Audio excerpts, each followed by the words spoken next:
Halo sahabat Meja Seni, apa kabar? Semoga tetap selalu sehat ya.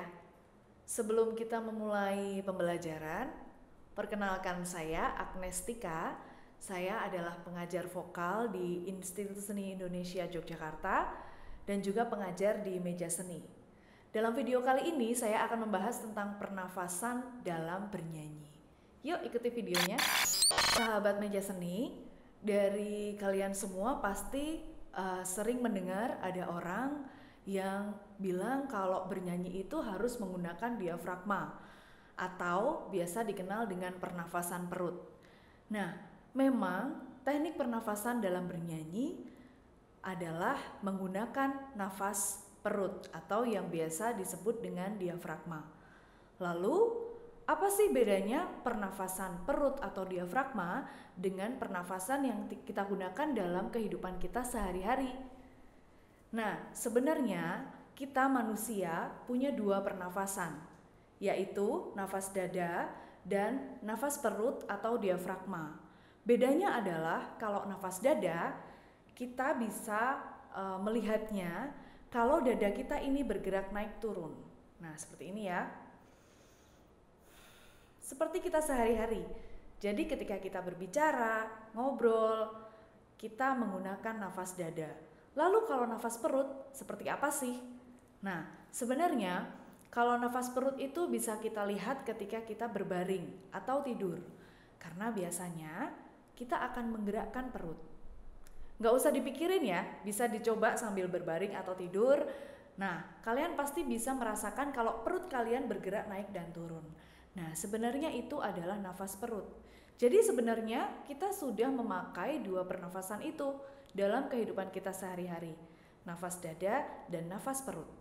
Ketika kita bernyanyi, kita dianjurkan untuk menggunakan nafas diafragma atau nafas perut. Kenapa? Karena nafas perut memiliki power yang lebih besar dan volume yang lebih besar dibandingkan dengan nafas dada. Kalau kita bisa bernyanyi menggunakan nafas diafragma, kita bisa menghemat power kita sehingga kita bernyanyi dengan lebih efektif dan efisien. Pada video tutorial kali ini, kita akan membahas bagaimana cara kita melatih nafas diafragma supaya kita bisa membiasakan diri untuk bernyanyi menggunakan teknik tersebut.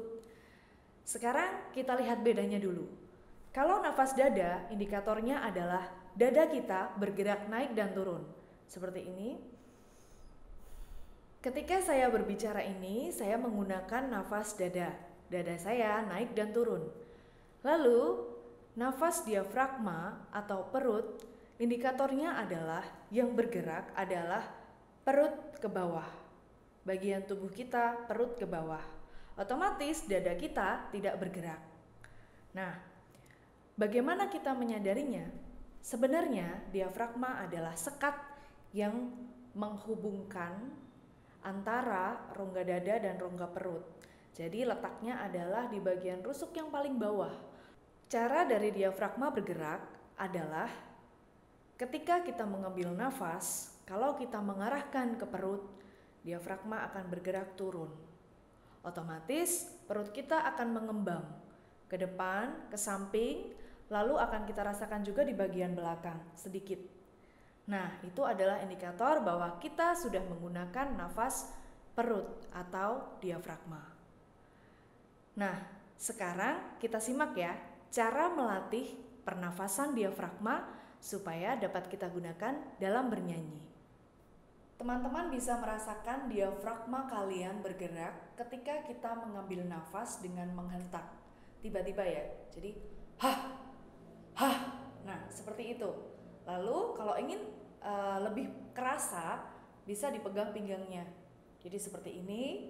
Lalu ketika kita menghentak itu, pinggang kita ini otomatis bergerak ke kanan dan ke kiri. Hah, hah, hah. Nah, seperti itu. Bisa dilatih awalnya dengan seperti ini, menghentakkan. Boleh menggunakan hah, hah, hah. Menggunakan suara dulu ya. Hah, hah, hah. Kalau teman-teman sudah bisa merasakan gerak diafragmanya, bisa menggunakan hanya hembusan nafas. Hah, hah, hah. Nah, dengan latihan seperti tadi, teman-teman sudah bisa merasakan gerak diafragma. Masalahnya adalah kebanyakan orang belum bisa membedakan antara dada dan diafragma atau memisahkan. Jadi ketika diafragma sudah bergerak, teman-teman juga merasakan dadanya bergerak. Nah, ini yang butuh dilatih. Teman-teman harus rajin latihan supaya akhirnya teman-teman bisa menggerakkan diafragma tanpa menggunakan nafas dada. Jadi dada tetap diam dan diafragma bergerak. Contohnya seperti ini. Hah, hah, hah. Atau dengan hembusan nafas saja. Hah, hah, hah. Atau kalau sudah bisa merasakan, hanya seperti ini.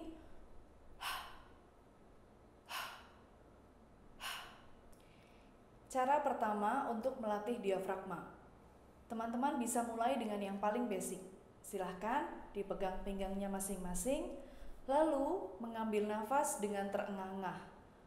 Kalau teman-teman belum bisa terlalu cepat, teman-teman bisa melakukannya dengan lambat. Hah, hah, hah, hah. Ketika mengambil nafas, usahakan teman-teman merasakan nafasnya langsung diarahkan ke bawah perut ya. Jadi tidak mampir ke dada.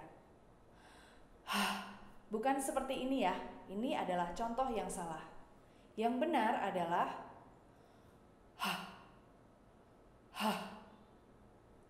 gerakan hanya berpusat pada perut ke bawah. Jangan sampai dadanya terpengaruh. Kalau teman-teman masih kesulitan, nggak apa-apa, tetap dilatih saja dan tetap dicari bagaimana supaya dada tidak bergerak dan hanya perut ke bawah yang bergerak ketika kita mengambil nafas.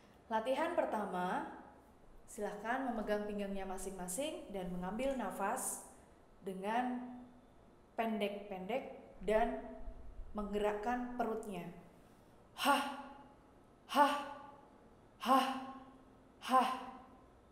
Silahkan dihembuskan dengan bunyi ya teman-teman, supaya lebih terasa. Silahkan dilakukan 8 kali pengulangan. Hah, hah, hah, hah. Nah, kalau teman-teman sudah melakukan latihan pertama tadi, kita lanjut ke latihan kedua. Tetap dengan menghembuskan nafas, lalu kita tambah intensitasnya. Jadi seperti ini. Hah, hah, hah, hah, hah, hah, hah, hah. Double time ya. Bisa dilakukan 4 kali repetisi. Hah, hah, hah, hah, hah, hah, hah, hah. Latihan ketiga. Masih dengan teknik yang sama, tapi kita menambah satu lagi dengan hissing. Kita akan mengeluarkan nafas dengan hah dan s. Contohnya seperti ini. Hah, hah, hah, hah.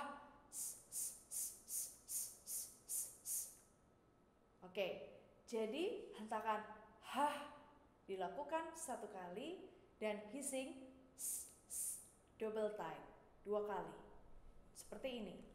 Hah, hah, hah, hah. Latihan ketiga dapat dilakukan dengan pengulangan 4 kali. Nah, teman-teman jangan lupa mengambil nafas ya. Ketika kalian merasa kalian sudah ngos-ngosan dan capek, jangan lupa ambil nafas dulu. Tenangkan dulu badannya, jangan terburu-buru. Karena kita sedang melatih perut, kita tidak ingin ada cedera yang terjadi. Jadi teman-teman harus melakukannya dengan tenang dan rileks. Itu yang penting.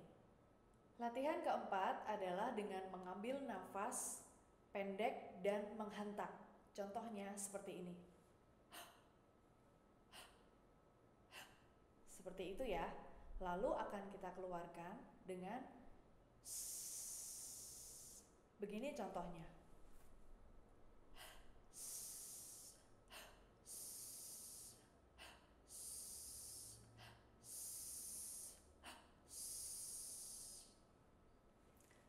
Silahkan dilakukan latihan ini dengan 8 kali repetisi. Nah, itu tadi adalah 4 cara melatih pernafasan diafragma. Sebenarnya kita baru melatih gerak diafragmanya saja, ya. Nah, teman-teman jangan terbalik ya. Ini yang penting.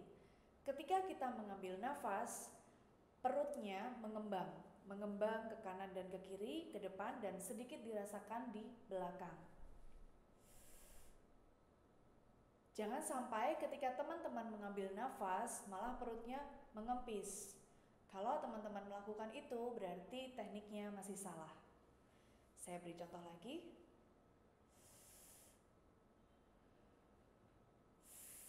Teman-teman bisa melihat bahwa perut saya mengembang ke kanan dan ke kiri, ke depan sedikit dan ke belakang sedikit. Teman-teman, kenapa saya melatih latihan ini dengan berdiri? Adalah supaya kita bisa lebih merasakan gerak diafragmanya. Karena kalau teman-teman melatihnya dengan duduk, ada kemungkinan teman-teman kurang bisa merasakan gerak diafragmanya masing-masing. Jadi lebih baik teman-teman melakukan latihan ini dengan berdiri. Dan bisa lebih maksimal kalau teman-teman berdiri di depan cermin. Jadi teman-teman bisa tahu bagaimana sih gerak diafragmaku, apakah sudah maksimal atau masih bisa ditingkatkan lagi. Nah, sepertinya latihan gerak dasar diafragma ini sangat sederhana. Tapi kalau teman-teman melakukan latihan ini dengan rutin dan kalau bisa setiap hari, teman-teman akan bisa mendapatkan hasil yang maksimal. Nantinya, teknik pernafasan diafragma ini akan menjadi bekal yang penting untuk teman-teman berlatih bernyanyi. Berikut adalah 4 latihan dasar yang bisa kita lakukan untuk melatih gerak diafragma. Sahabat meja seni bisa mempraktekkan latihan-latihan tadi di rumah. Dengan berlatih secara tekun dan konsisten, pasti akan membuahkan hasil yang lebih baik. Demikian video tutorial kali ini, sampai jumpa di video-video berikutnya. Selamat berlatih, tetap semangat, dan salam seni!